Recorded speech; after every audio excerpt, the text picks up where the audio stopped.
Welcome everyone this evening to the Cut Digital interviews. This is the 5th interview in a series. Before we start, I'd just like to ask you to keep your cameras and microphones off throughout. If you have any questions throughout the interview with Charles this evening, please write them in the chat function, which you'll find at the bottom of your screen. And then at the end of the interview, I will address the questions. I will ask them to Charles. So thank you all for coming. So this evening, I would like to welcome sculptor Charles Hewlings. Charles currently lives and works in London. Charles studied at Newcastle and St. Martin's. He became highly recognized for his achievements in the late 1970s. Charles has an extensive CV. He has exhibited in solo and group shows continuously, both here in the UK and abroad. As well as a successful career as a sculptor, Charles also taught for 25 years in schools including the RCA and Wimbledon. Charles has received many awards for his achievements, including an Arts Council Major Award, a Pollock-Krasner Foundation Grant, and a Wilhelm Lehmbruck Scholarship. Charles has also taken part in many residencies, including a residency at the Josef and Anni Albers Foundation in the USA in 2007. Charles is husband to Gina Metcalf, and Gina was our last artist to be interviewed for this series of talks. So I would like to begin, Charles, at the very beginning. Thank you so much for being here this evening. A very warm welcome. And firstly, I would like to ask you about your early work and your early influences and interests. And I believe we have some slides to share this evening. Right.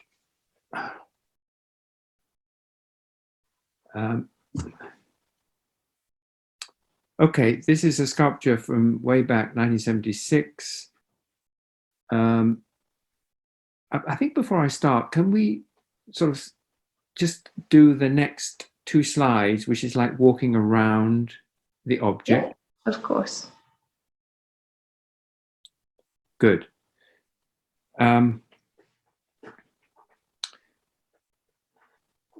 What to say? I think that the main thing to say about this is that it was a sculpture in which, for me, it was the sort of beginning of the story. I'd been working before. I'd left art school about 5 or 6 years before. But this, for me, is the sort of beginning of the story. And one feature about it that, for me, is important is that it sort of establishes the center, the importance of having a sort of centering something and working out from the center.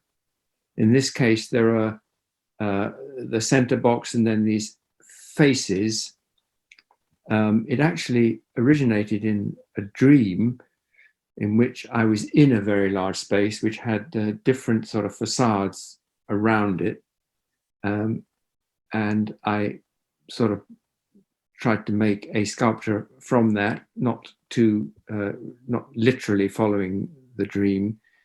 But I wanted something in which the center was kind of not really visible, and the faces, there were different faces presented. You talked about this as you talked about it as being a closed space that you were. No, it's not closed. It's this photo is a bit dark. It's evidently open, but not. It's dark, and B, the scale prevents you from actually going in, which I found rather important. It meant to me that you entered in some other way. I mean, it sort of encouraged you or invited you to go in some other way. Yeah, yeah. I found that subsequently in works that are of a scale, not mine, but other, or works that are of a scale that are definitely inviting you in physically, that I'm not sure it always means a greater engagement. Anyway, in this case, I chose it to be deliberately of a scale that, you didn't physically go in. Could you give us a sense of how tall it is in comparison to a human being?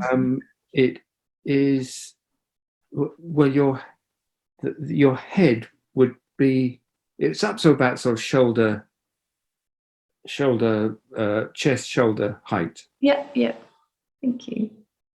And the other feature about it, of course, is that it's stacked. And that was a way of working. I wasn't alone in working in that way. And it was good for a while. You can sort of contrast, the stones and wood. But I did find stacking eventually somewhat limiting.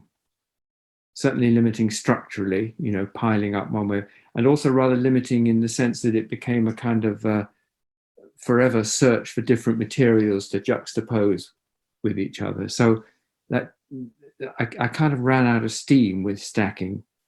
Yeah, I really like the contrast between the geometric forms of the boxes and the organic piles. Yeah. Well, as I say, in a way, the material itself goes a long way to providing that. Yeah. Thank you. Should we move on to the next slide? Yes. Does this slide have any relation to the previous work?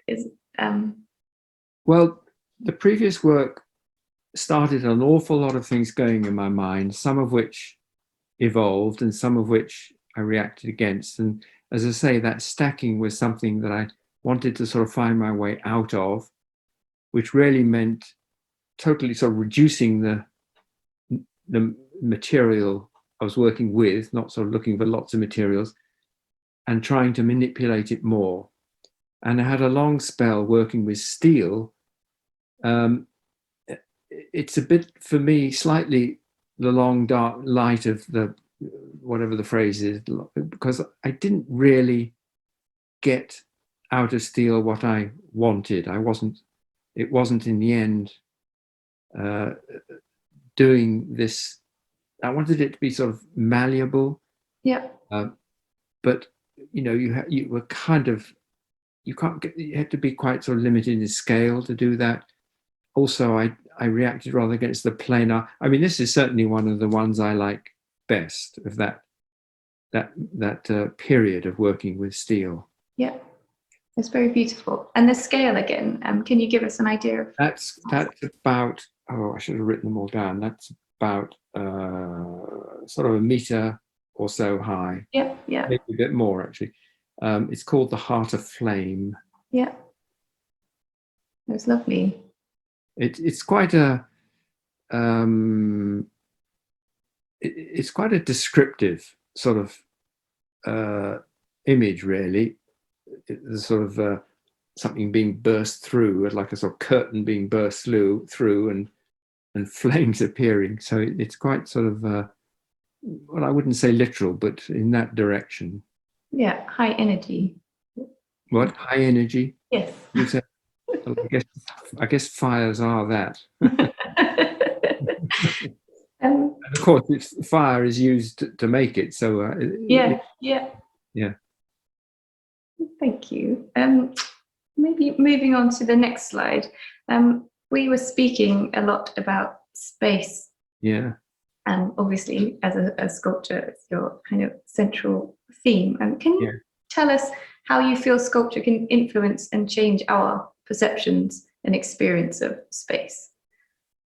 Well, from, say, the first slide to this and subsequently, in general, I would say my sort of understanding of space is basically from emptiness to fullness, from something that is empty, like the sort of closed box or boxes of the first one, to something which becomes more and more active, evidently active within the sculpture, and becomes more and more a sort of equal element to the material. Mm-hmm. And yeah, that's a sort of general statement about the space. This sculpture and a lot of this time, this again was a way of trying to find a way to sort of be more sort of manipulative. Yeah. After a long time where steel sort of wasn't working as well as I wanted. This sculpture really started with a very small one with wax, and I basically reproduced. Actually, the process might become clear just down the line a bit, but those sort of gestures of hand on a larger scale. And this sculpture came from a phrase also in terms of space being active, came from a phrase, and I cannot for the life of me think of where I read this, about the world being blown into material existence as if with a breath, something like that. Yeah. So I have no idea where that came from, but that was that sort of sparked my, got something going in my mind. You're quite interested in the physics of space and materials and atoms. Well, I have dipped a toe in some, populist physical writing of physicists to understand that, yes, that what you see is not always what is actually going on in terms of the difference between solid and empty, that it's much more sort of fluid than that. Yes. And that I find that very exciting and very sculptural, actually. Yeah, you can really see that in your work, and you can, this piece especially is very animated, and it feels like it's moving beyond itself in a way. You've created that energy, I think, in the work. I would say one thing about its animation is that this and work like it this time was the movement in it was somewhat directional, linear. And I came to question that later on, the linearity of that. And the material, is it concrete, would you say? It's concrete, but it is, I didn't sort of either, I didn't make it directly, like model it in concrete. And I didn't make a positive and then a mold and a cast. What I did was build the space into which the concrete is put. So that that made it a sort of part control, part not control. I sort of knew what I wanted, but I wasn't quite sure it was going to come out that way. Because once you've put the concrete in and taken away all the stuff around it, of course, that's pretty much it, although you can change it a bit. So in a way, that's another sort of iteration of space, not space. I was basically sort of building the emptiness into which the form would go. Yeah. And can you tell us a bit about the inspiration for this piece here on screen? This is called Plain Song. It was a tune, actually. O Come, O Come, part of Come, O Come Israel. And it's associated with, or not associated with, but it was at the time of the death of my father, actually. It was around a Christmas time, and we'd all been singing. So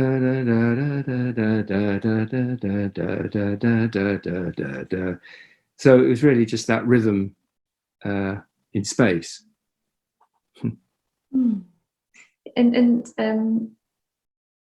Yeah, you could say that your work is quite musical, and I think we spoke about this before, the kind of maybe music and the idea of mapping or notation, and how that can kind of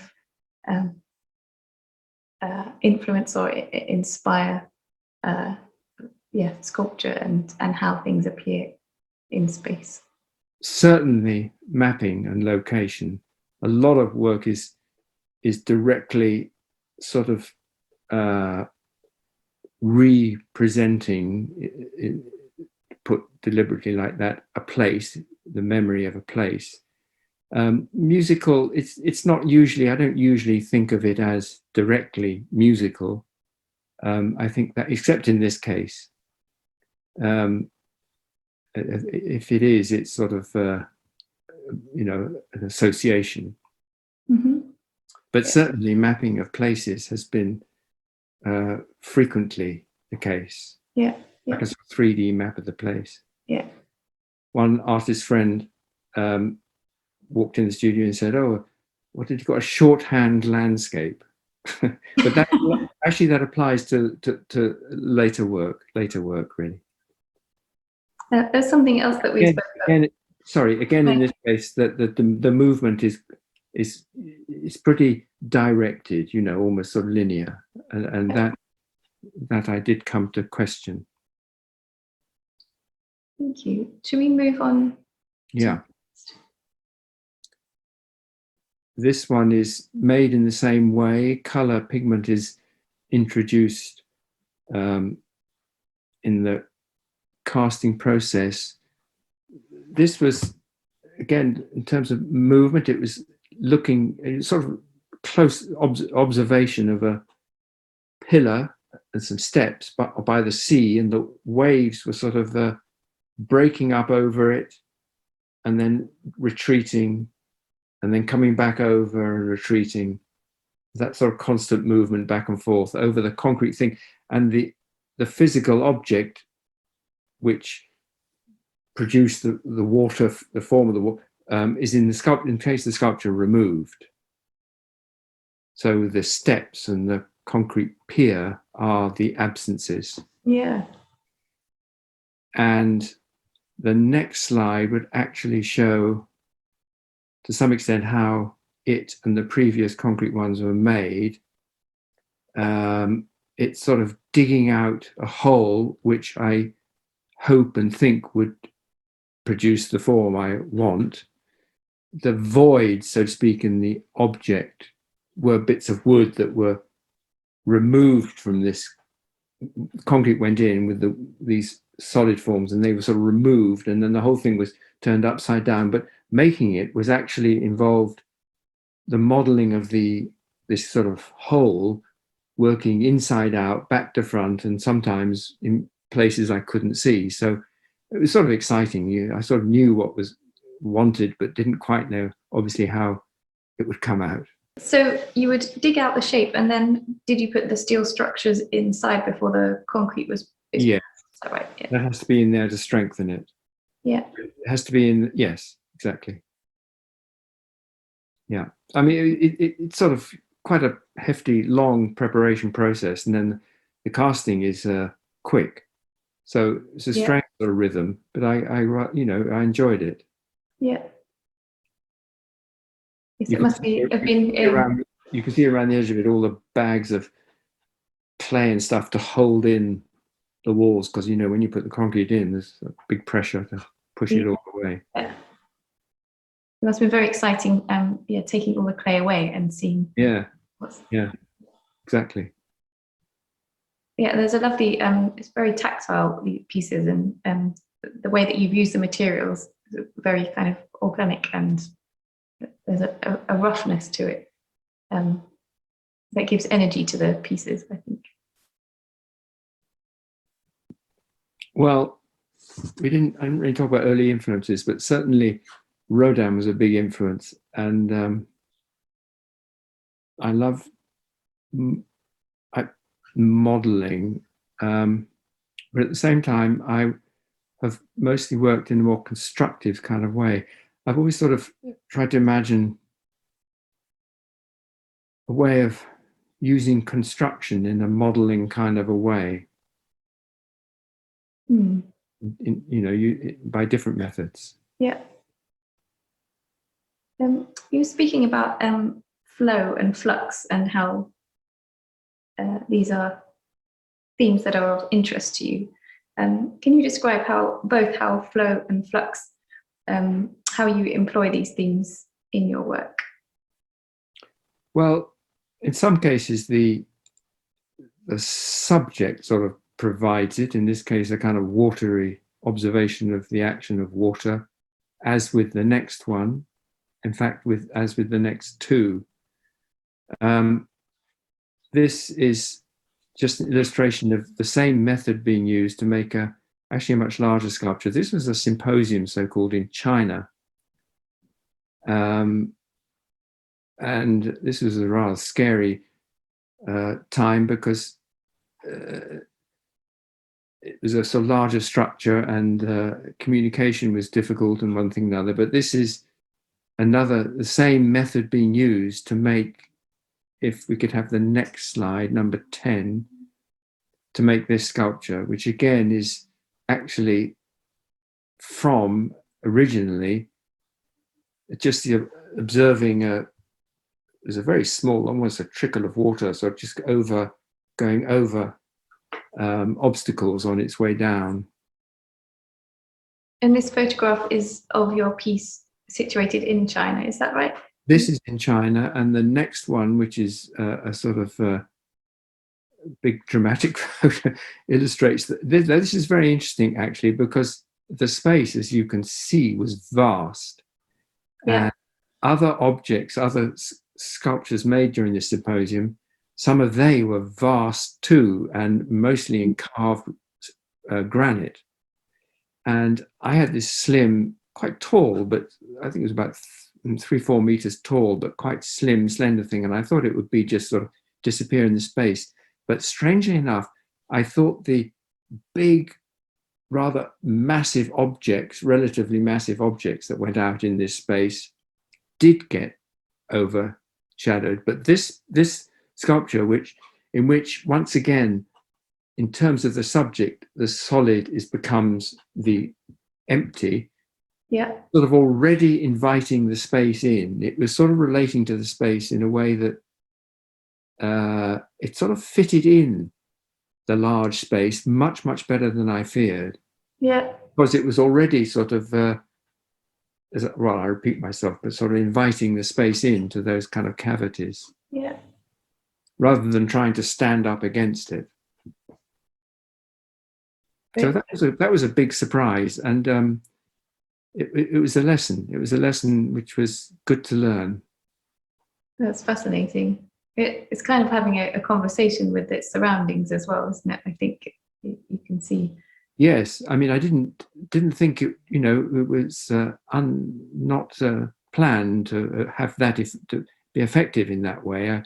The same. My fear was it was just going to get visually blown away, but I thought it sort of it was like kind of conversation with the space. Yeah. Amazing. Wonderful. Thank you. Should we move on Sure. to the next? And this is another watery theme, and just observing water. There's a place in Devon Gina and I visited a great deal, where my parents used to live. Just standing, observing this sort of waves, overcoming various sort of hindrances, like a rock or a piece of wood or something, as it flowed in. Again, those physical hindrances are the absences. But I put this in because I see a sort of progression going on of a more and more kind of opening up of the object, I think. Not exactly disintegration, but a more kind of opening up the object to the space around. Yeah. There's a conversation between the two as well, I guess. Between what? The two objects. The two. Yeah. Well, I hope so. Yes, indeed. But it was made in the same known, unknown way, negatively casting. And is that something that you enjoy in your work, the unknown? Oh, certainly. But at the same time, I knew pretty much what I wanted. So it was a sort of allowing for both, I think, both the knowing and the unknowing way. Yeah. Thank you. We'll move on to the next slide.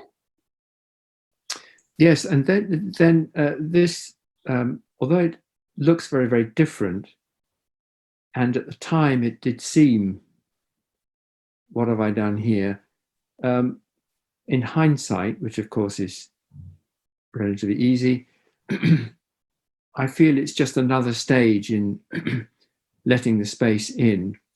Specifically, it comes after Gina and I went to Belgium to see Holland, to see a show of Mondrian. And what got my sort of blood going, especially, was the room of Pier and Ocean drawings, which kind of is like the sort of crux between his figurative and more purely abstract work. I was really kind of hoping to learn about the more abstract works, but I came away with that room, in those drawings in my mind. And excuse me, in the case of this, I pretty much reproduced the image of the drawing.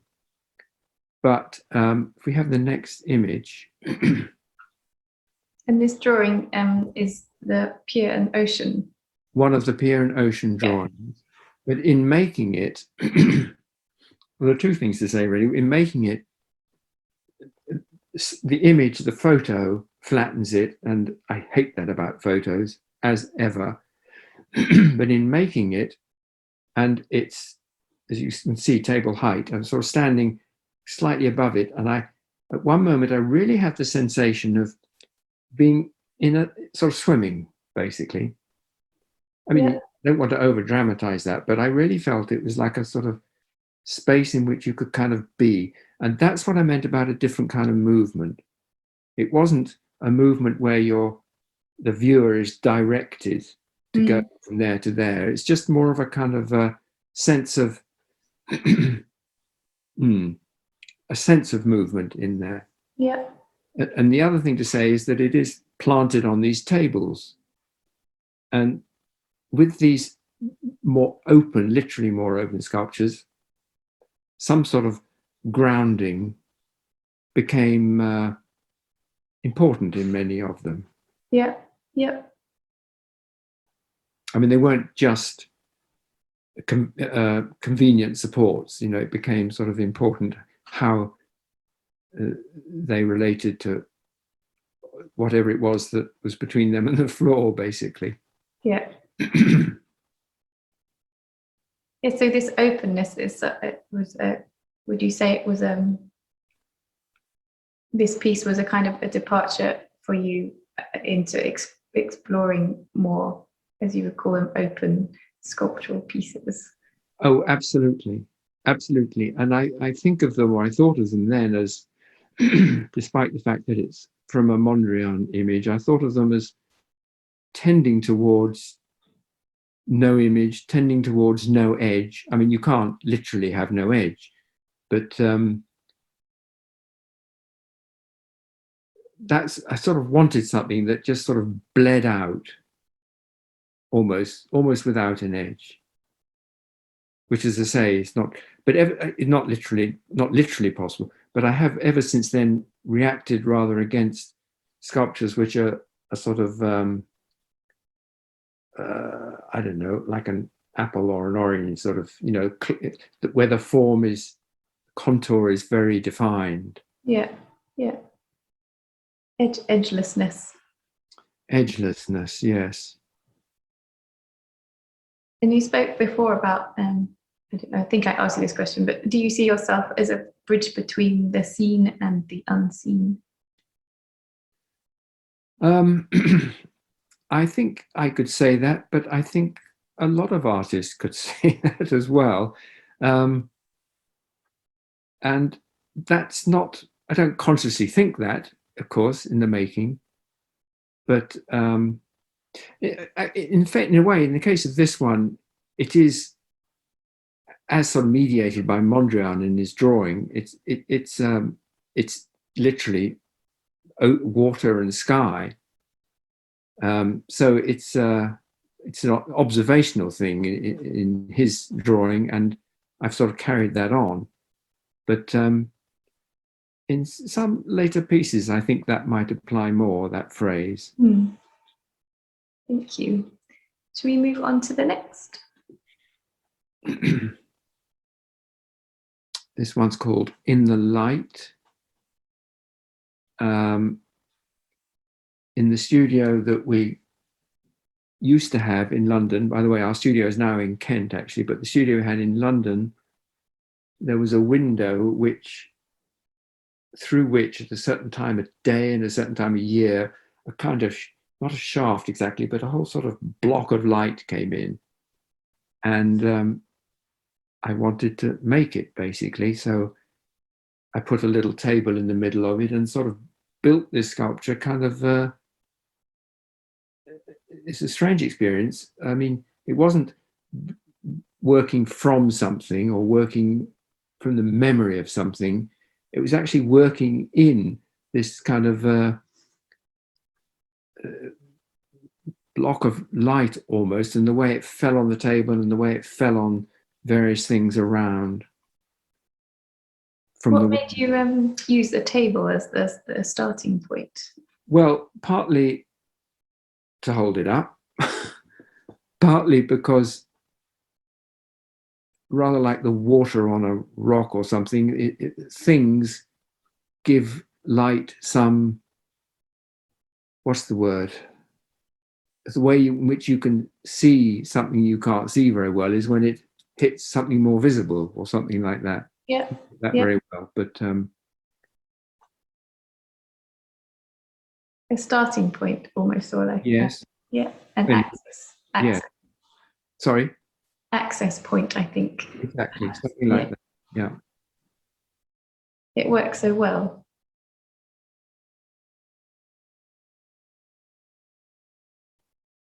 Thank you. Shall we move on to the next? Yep.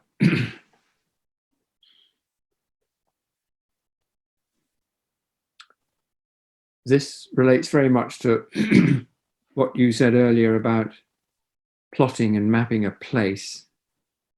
This is absolutely that. This is a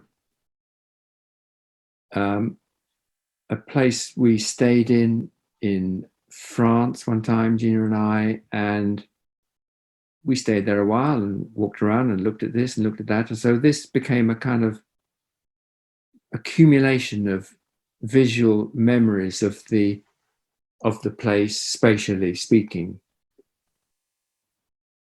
Yeah. So it was like this friend of mine said, a sort of shorthand landscape of the whole place and its part of its surroundings. How do you make your decisions on where these paths find themselves, the blocks of wood and the... By simply putting myself in a place and reimagining, the roof of the cathedral was there, the path leading down to something was there, just a reimagining where things were. And as you said earlier, the word you used, plotting them. Yeah. It was in a steep valley, this in Conques in France. And I was once on the other side of the valley and a bird flew below me. So that became, I had to sort of, that became a kind of point to mark. Yeah. Amazing. You're mapping so memories and also events or as well, do you think? Yes. I mean, the location of events and the memories of where things were, and of course where they were seen from. In this case, a lot of it was seen from the window of the place we were staying in.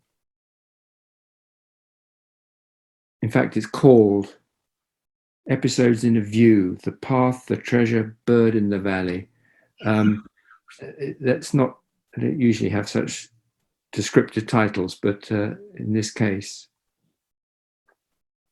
Thank you. We'll move on to the next. So this has quite an interesting story, this piece, I think. Yes, I had a show in Canada, following from a show that had been in New York, a joint show with two sculptures, and the showing space in Canada was bigger and needed a third. And so I sort of wondered what to do, and I made this sculpture that packed up into the suitcase, and the suitcase was its container for taking it over the ocean. So that's the sort of practical story. It's also from the experience or the memory or the sort of rethinking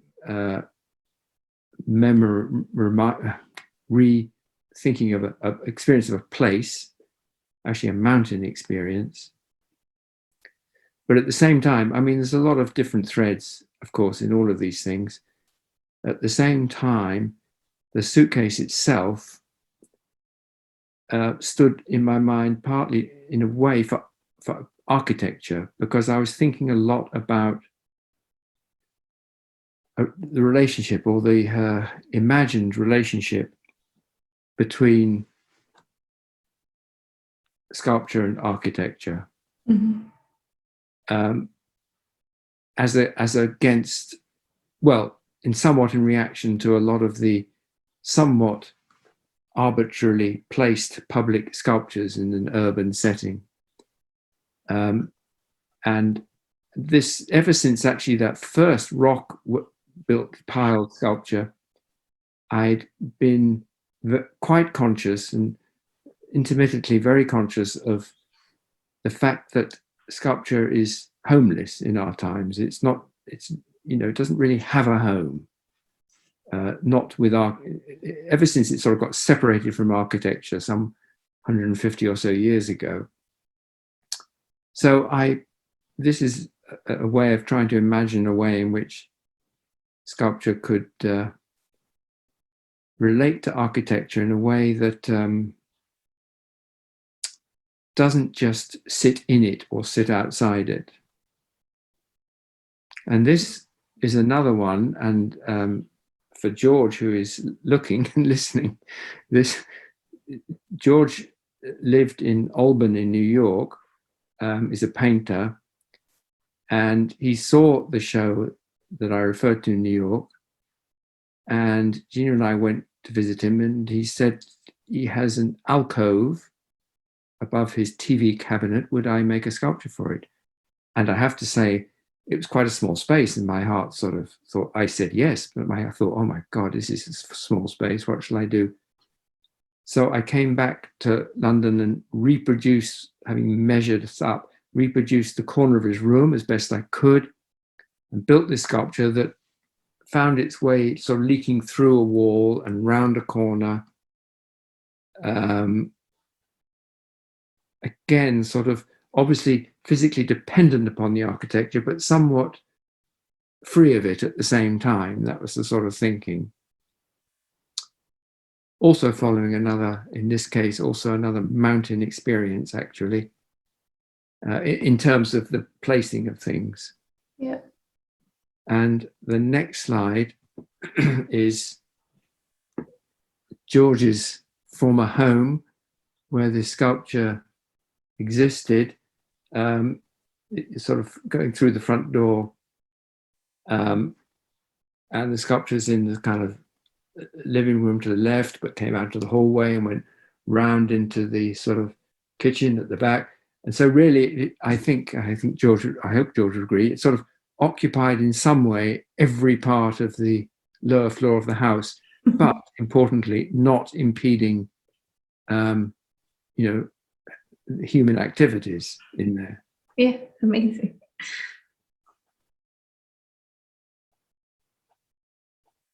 There's your idea of edgelessness as well is around there, and I think there was a trip that you took to India, where you started to think about these ideas of how sculpture interacts with architecture. Exactly. I mean, I'm no expert or historian of on Indian architecture and sculpture, but the wonderful feeling I often had, and Gina and I had, was that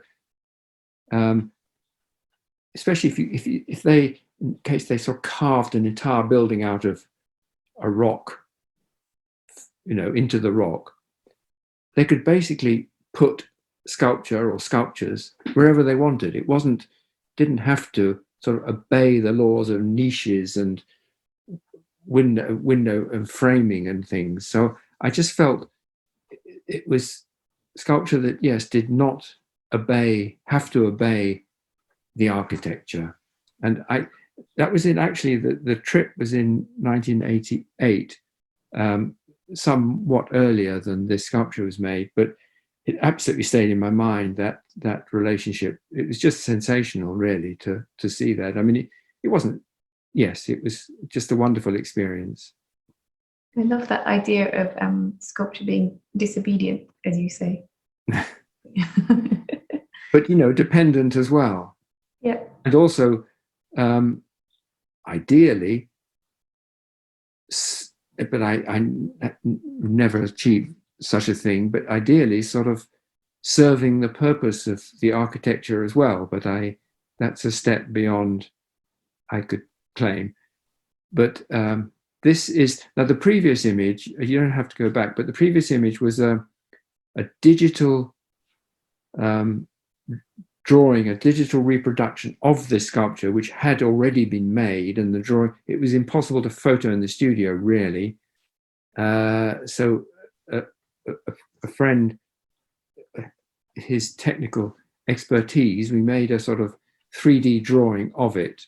So that was the previous one, but this is the sculpture itself in the studio. It was big.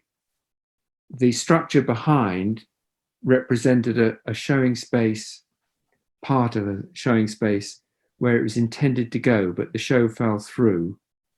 But nevertheless, I was glad to have made it. It was actually glad to have made it. It was probably the largest I had made. Once again, from the experience of a place. So every position of everything is a sort of memory of the spatial. It's a sort of not as you said earlier, not just the position, but the movements, and also not just the position of something from one view, but from different views. So that it's a kind of, the word simultaneous comes to my mind, which I want to say, a kind of the simultaneousness of the sensations of a place. I guess getting another, I was thinking of the experience of a place. When you experience a place, it is you have simultaneous observations and feelings about something. Yes, and if you know a place well, you can sort of spatially know more than what you can see, basically. I think that's sort of what I meant. Yeah. Kind of sort of know, or at least in the sculpture, this is what you can do. I don't know about you, but in the sculpture, what you can do is you can, get to know, or get the sense, get the feeling of more than what you could actually see. Are we running very late? Should we move on? Yeah, let's move on. Just briefly, this was sculpture architecture. This was just imagining that last sculpture, very big, with architectural features running through in it.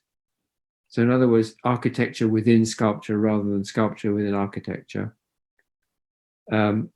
I call it a supposal. It wasn't a serious proposal, but a supposal. I term it, and there were several of these thoughts about sculpture and architecture were in this sort of supposal way. Brilliant. Thank you. Carry on. And following on from this theme, again, if we move to the next slide.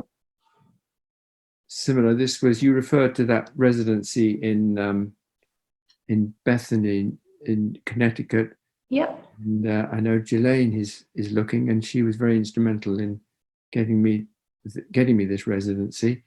Again, that was a section of the studio I was in, and I was sort of reimposing on it the knowledge, pretty much spatial knowledge of where we lived in London. So it was like imposing one thing on another. And similar to the goat track in the way that it exists throughout. But in imagination, a rather bigger scale. Yeah. Thank you. We'll move on to a piece that is very special to us here at the Cut. Yeah. Gosh, now what to begin? How to say?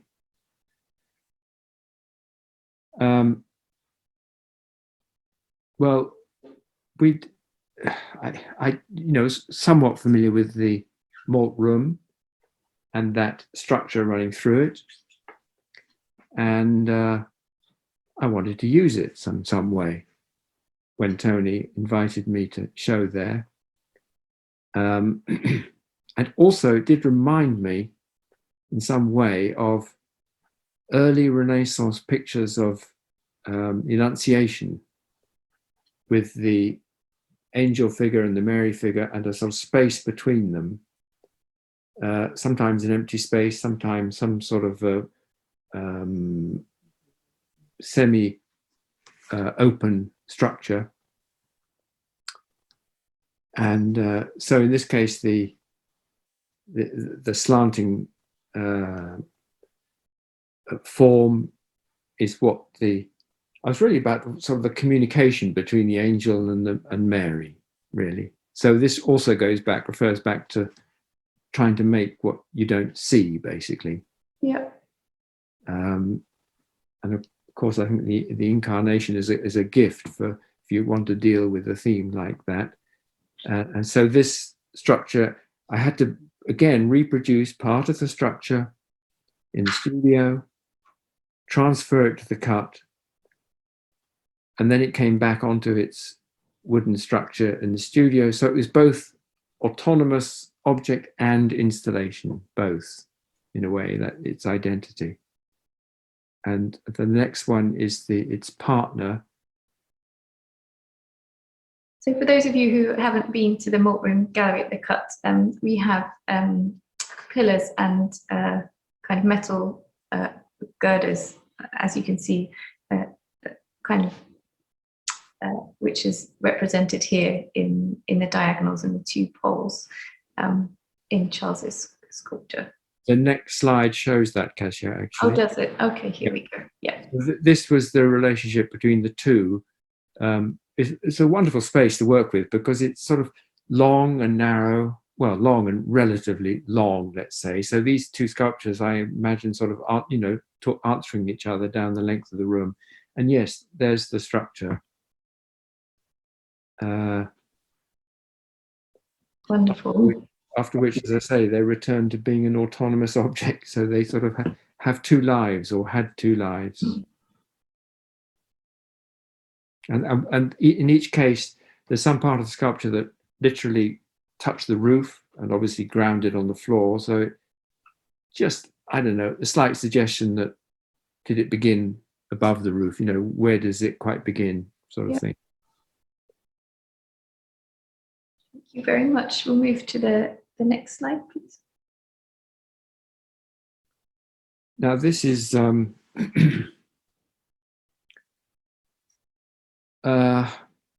of continuing some of the threads in the Cut sculptures.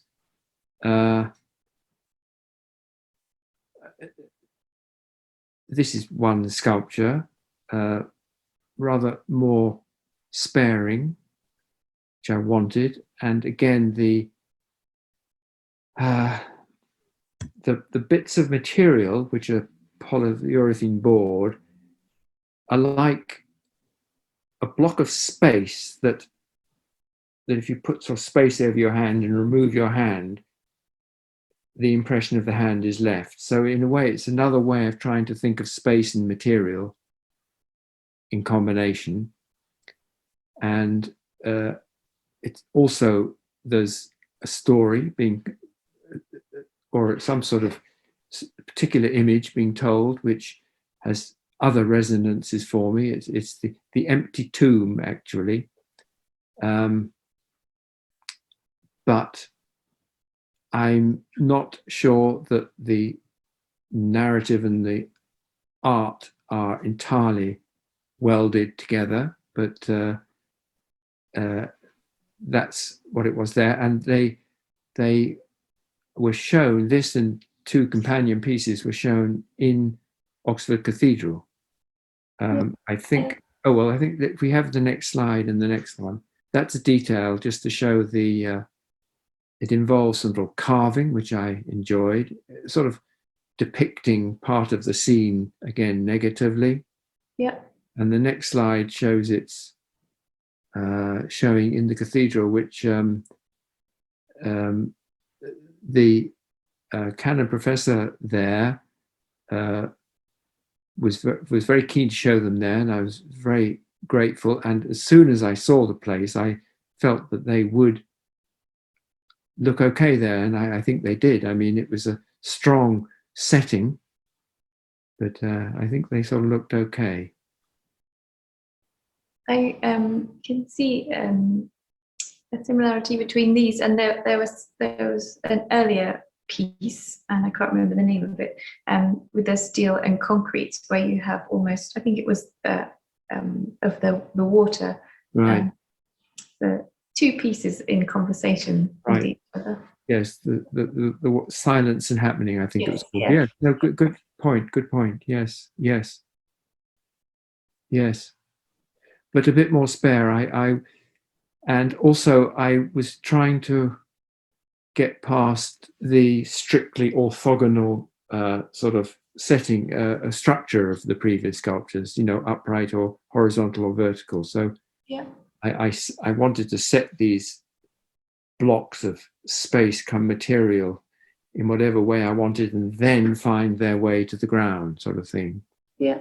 So the steel structure was sort of completely dictated by where I wanted the blocks to be. Okay. Yeah. Which themselves were dictated quite a lot by what they were representing. Yeah. Amazing. Thank you. And we'll move on to the next slide. And then soon after that, Gina and I had to move our studio from London to Kent, and that was just massive job, which has not really yet been finished. So these next couple are just a number of things I did with, in the meantime, with polystyrene and steel, having found a way to, so to speak, weld steel to polystyrene.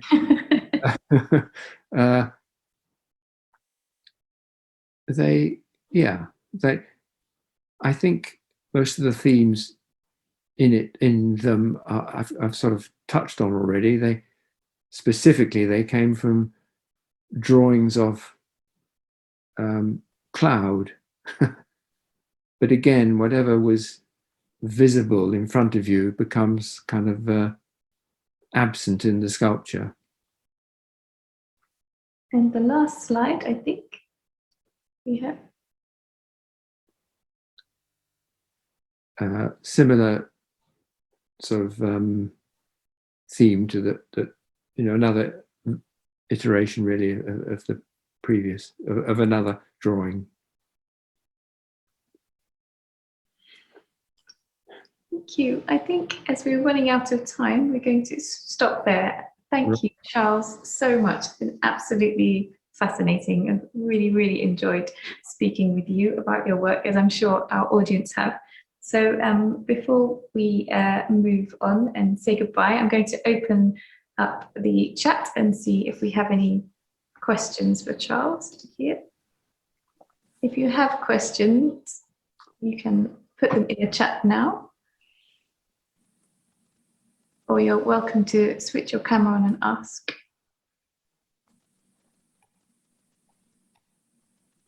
Yeah, so Jelaine, if you would like to ask your question in person, switch your camera on.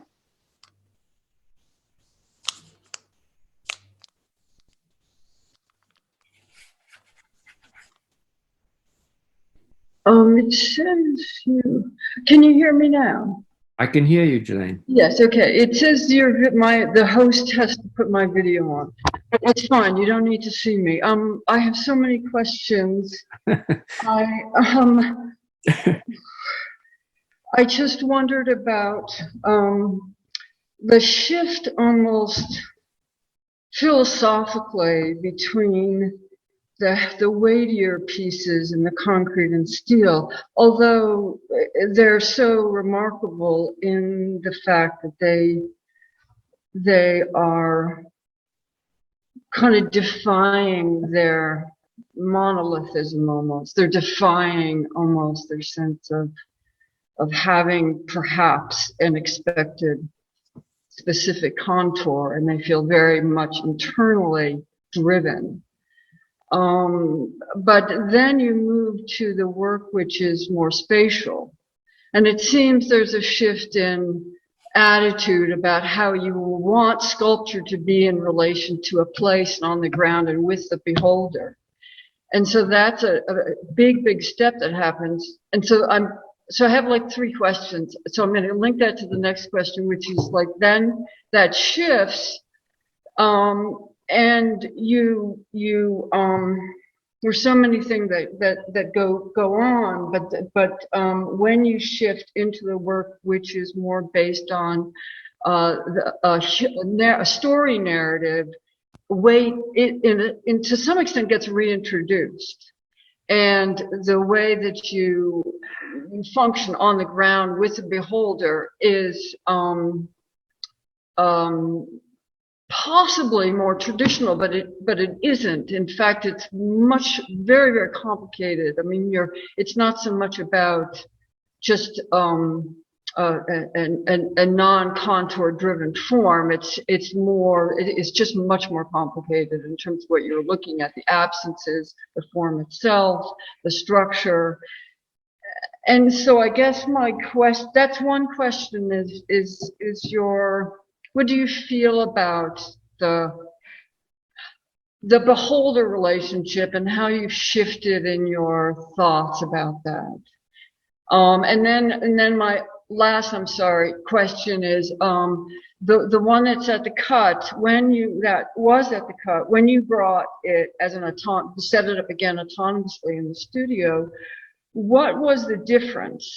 Because I think that also has to do with beholder experience. What's the difference between it as an autonomous object in the studio and how it was to be in the space of the cut? Yeah. Well, thank you, Jelaine. Thank you. Starting with the second question, last question. I don't know how to answer it. I felt in making them, I thought I'm just making them towards the installation, with which I have to say I was pretty happy. Then they returned to the studio and on the structures in the studio, and I thought this is okay too. So I'm not sure I can answer that directly. But your first point about the difference, say, between the sort of, the more kind of solid, denser things and the more open things, I do feel in hindsight, which is a luxury at my age, that I have thought of it in terms of, 2 ways. One, a way of opening the sculptures, trying to open the sculptures. This is the more conscious way, trying to open the sculptures to the world more. And secondly, as a way almost of some shift between here's that first sculpture, here's the object declaring itself in the world, and later, what I'm trying to get at is a sort of loosening of the ego, actually. And this may be presumptuous to say, but those are 2 ways in which I, in hindsight, can sort of see that arc, so to speak, from the very solid object ones to the more open. Thank you, Charles. Thank you very much. Has anyone else got any further questions this evening? If you write them in the chat. Good questions, Jelaine. I've just got an observation. Hello, can you hear me? Oh, Yeah. Brendan, hi, yes. Hello. It's looking through your work as you've been talking and showing the images. I notice how consistently I was thinking that you arrive at the final, arriving at the final work. There's something indirect about it, rather than going directly to putting things in places.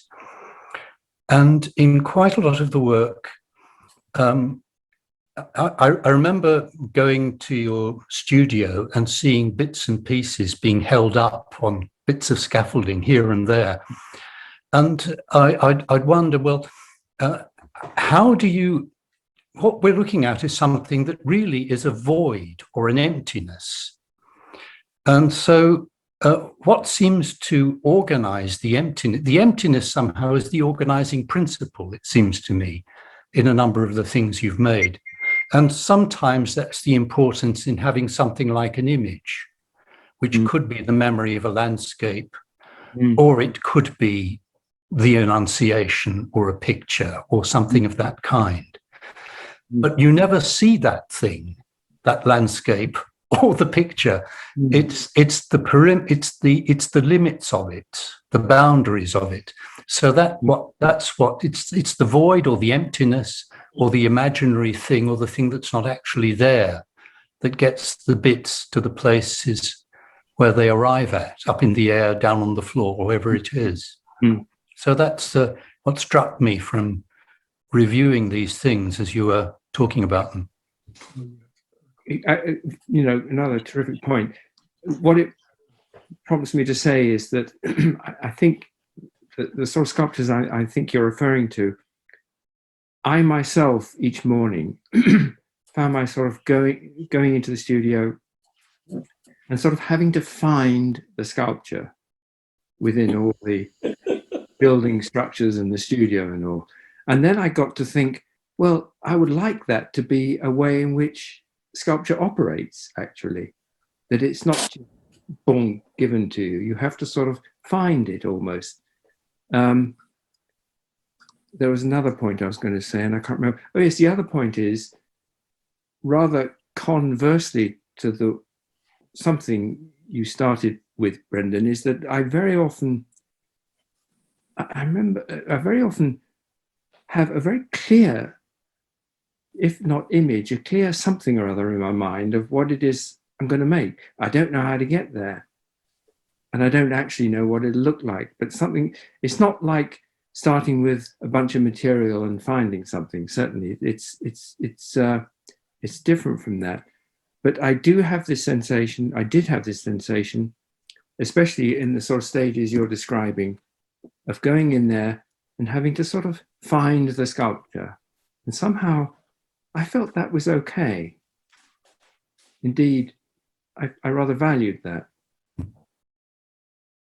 And in a way, it's rather like a sort of multiple memory of a place, which I was sort of, some cases, trying to put together. You know, you don't never see it all at once. You have to kind of work to find all these moments, and before you can, the imagination can put them together. And I think that sort of operates rather like places themselves, often.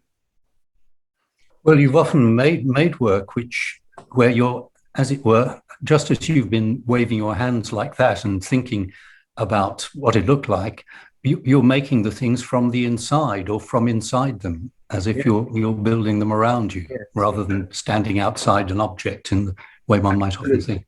Absolutely so. And that's what I actually tried to say at the very first slide, sort of establishing that sort of cave, this sort of working literally from the inside. Yes. Thank you very much, Brendan. Thank you, Charles. We've run over a little bit, but I would like to give Karen Wilkin the chance to ask the last question. Charles, you made me realize how many years I've been going to your studio regularly in spite of the distance. Excited to see these works again.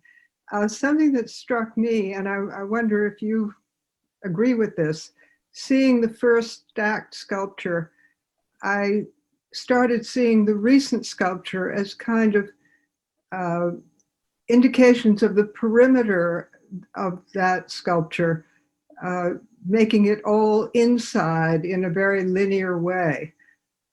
Does that make any sense to you? Could you say that again, Karen?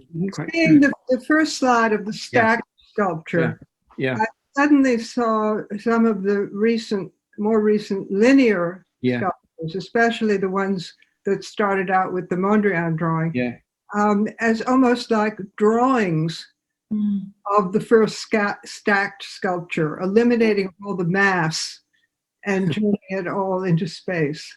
I tell you something very interesting in light of what you said is that when I was building those first Mondrian, so to speak, sculptures, the stacked sculpture, called the Foot of Borobudur, which had been bought by the Arts Council, they had mislaid or done something gone wrong with part of it. I'd had to rebuild that sculpture, remake parts of it in the studio next door to some of these early open sculptures. And actually, I wouldn't have put it as specifically as you did, but I absolutely there was some feeling there was some correspondence across, no doubt. So I'm very interested that you should say that. Thank you so much. A lovely point to end this wonderful evening on. I'd like to say a huge thank you to Charles for this evening, for sharing your practice. We've learned so much. I've learned so much going through the process of interviewing you. Thank you very, very much. Yes, I hope you all have a lovely evening. Our next interview will be with Johan Don Daniel on the 15th of October at 6 p.m. on Zoom. Mary Webb will also be being interviewed. We're doing a pre-recorded interview with her in her studio, and it will be available online. If you would like to leave your email address in the chat for further information about further talks for this Cut Digital project, please do leave your email in the chat and we'll be in touch with you. Have a wonderful evening. Thank you so much, Charles. It's been a real pleasure. I would like to say thank you to you too very much for this and previous talks, chats. Thank you.